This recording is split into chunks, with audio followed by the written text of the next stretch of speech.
มาโชว์กล้องแม่ป่ามาโชว์กล้องพี่นี่มาโชว์กล้องพี่นะป่ายังไงพอกลัวเนาะกลัวหอย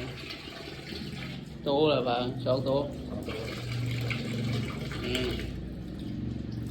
เมนูมื้อนี้ก้อยปลาก้อยปลา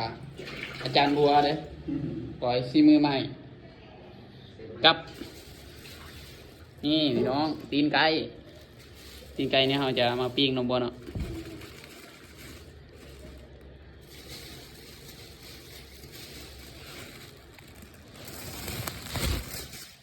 นี่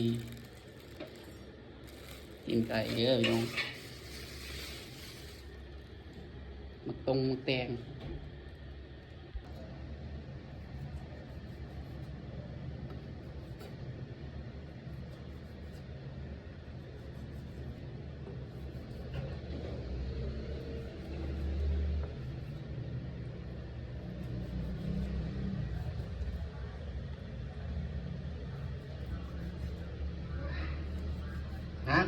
ฮะโอเค